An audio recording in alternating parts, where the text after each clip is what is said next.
Imagine the sun dipping below the ochre cliffs of Mount Kulal, casting long shadows across the vast Lake Turkana.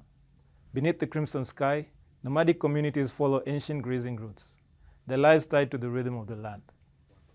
But a new melody has joined the wind song, the moving blades of Turkana Wind Farm, Africa's largest wind energy project. But today's story is not of technological wonders. It's about the unseen cost and the silent voices in Africa's renewable energy boom.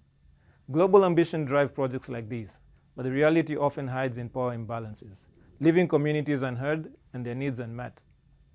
Today, my talk will be on the privilege of development, addressing inequalities within the field. My name is Derrick Olewe, a budding development practitioner with a passion for working with communities and an advocate for sustainable growth. Generating electricity has disrupted grading patterns to vital nomadic communities.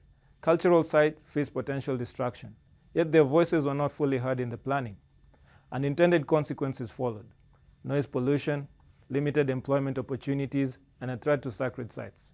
To top it all off, the same communities whose native land the wind turbines sit on, transmitting electricity to cities and towns across the country, remain in the dark. This story echoes across Africa, from the Maasai Plains impacted by the geothermal projects to the coastal communities grappling with hydroelectric power dams, each case to a system titled towards external agendas, overlooking the voices and knowledge of those most affected. But the winds of change are rising. Development for must transform into development with and by.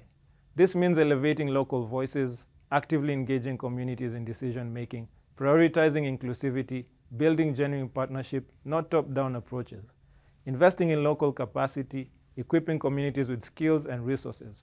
Africa's renewable energy boom must not just illuminate landscapes, but ignite a revolution of equitable development, where progress marches hand in hand with the voices of the wind and the wisdom of the land.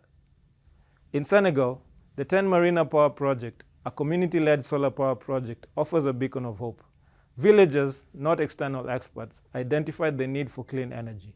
Through open dialogue and collaboration, they designed a solar microgrid system utilizing local resources and ensuring ownership. The outcome? Improved healthcare, education, and economic opportunities. Electricity connection to local communities, all powered by the collective will and knowledge of the community. A stark contrast to the project in Turkana.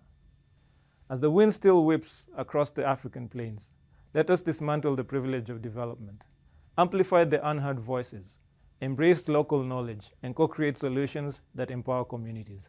Let Africa's renewable energy boom not just illuminate landscapes, but ignite a revolution of equitable development, where progress marches hand in hand with the voices of the wind and the wisdom of the land. Thank you.